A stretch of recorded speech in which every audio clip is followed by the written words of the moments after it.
American and British pilots ferried some 2.3 million tons of supplies into West Berlin on a total of 277,500 flights, in what would be the largest air relief operation in history. Almost as soon as World War II ended, the question of what to do with the defeated, destroyed Germany threatened to drive a wedge between the Soviet Union and the Western Allies. At Potsdam in 1945, the Big Three, the United States, Great Britain and the Soviet Union, agreed to divide Germany into occupation zones, with the Soviets taking the eastern half of the country and the United States, Great Britain and France dividing up the west. The capital city of Berlin, located deep within East Germany, was partitioned in much the same way. 3 years later, as the two sides found themselves increasingly at odds, the future of West Berlin hung in the balance. On June 24, 1948, outraged by the currency reform introduced by the United States and Britain into their occupied zones of Germany, the Soviets blocked all road, rail and water routes to the Allied-controlled sectors of Berlin. The blockade cut off the city's electricity, food and coal supply, as well as its access to the outside world. For the Allies, coming to the aid of West Berlin, a democratic island in the middle of a communist state, was non-negotiable. Over 11 months, American and British pilots ferried some 2.3 million tons of supplies into West Berlin.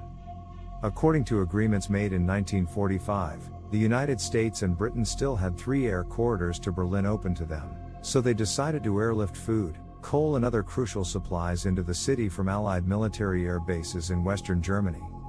On June 26, the United States launched Operation Vittles. Britain followed 2 days later with Operation Plainfare. Over the next 11 months, American and British pilots ferried some 2.3 million tons of supplies into West Berlin on a total of 277,500 flights, in what would be the largest air relief operation in history. Though it began slowly, the Berlin airlift grew more and more efficient. At its height, in the spring of 1949, an Allied aircraft landed at Berlin's Tempelhof Airport every 45 seconds. The planes carried everything from foodstuffs and medical supplies to coal and machinery, all vital to the survival of West Berliners who were hungry, scared and still reeling from the wounds inflicted during World War II. One of the airlift's best-known heroes, U.S. pilot Gale S. Halvorson, dropped parcels of candy, chewing gum and other sweets for the city's children, earning the nickname Candy Bomber.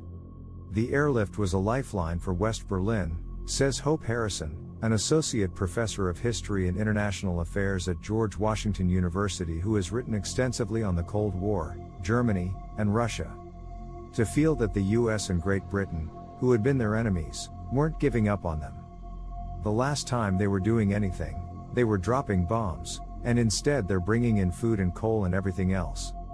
The Americans and the British desperately wanted to maintain a Western presence in Berlin. Though neither the Brits nor the Americans wanted war with the Soviets, they desperately wanted to maintain a Western presence in Berlin. As General Lucius Clay, the administration of US-occupied Germany, reported to Washington in mid-June 1948, "We are convinced that our remaining in Berlin is essential to our prestige in Germany and in Europe. Whether for good or bad, it has become a symbol of the American intent." The Allies reasoned that if the Soviets opposed the Berlin airlift with force, they would be acting aggressively against a humanitarian mission and violating an explicit agreement. Though the Soviets did harass some Allied planes during the airlift, they didn't take more aggressive steps against it, not wanting to risk all-out war with the West. Though the United States hoped to resolve the crisis peacefully, President Harry S. Truman's administration did send B-29 bombers capable of carrying nuclear weapons to Britain during the airlift, indicating just how serious the situation had become. This was the biggest conflict yet in the developing Cold War, Harrison says. It made it absolutely clear, communists on one side, Democrats on the other. It really made that clear to the Germans. The airlift also convinced the French, she says, who had initially taken a more vindictive stance toward the German people after the war ended. It took the blockade of Berlin to persuade the French, the new enemy is the Soviets. It's not the Germans anymore, Harrison explains. It brought the French along with the US and Brits to say, look, we've now got to help the Germans, because we have a bigger enemy. Stalin did not want the Berlin airlift. On May 12, 1949, the Soviets ended the blockade of Allied-occupied Berlin after 11 months, and West Berliners began welcoming the first British and American land convoys.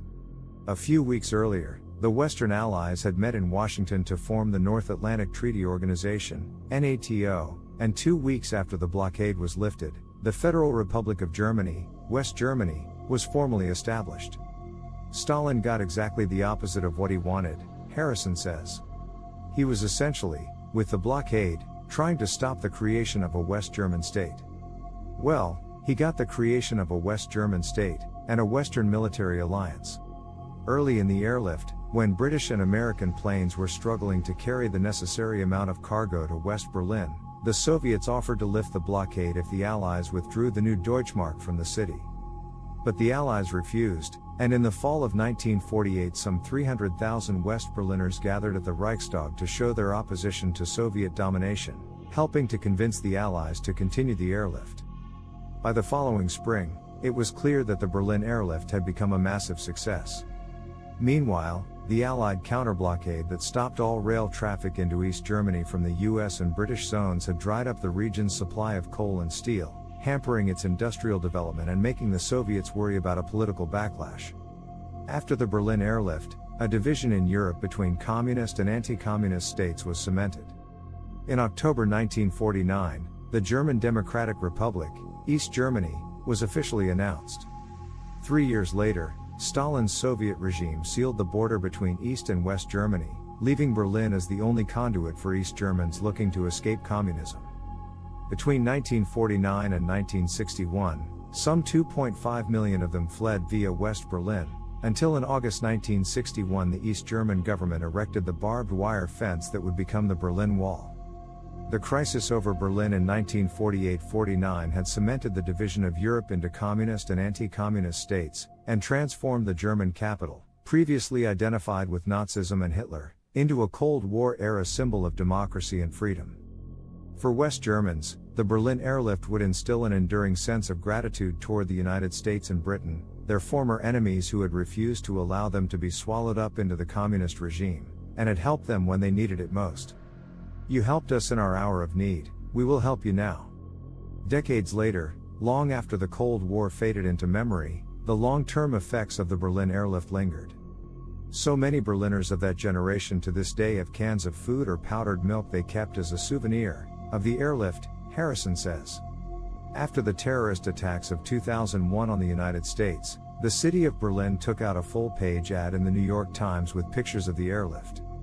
It said, "You helped us in our hour of need, we will help you now."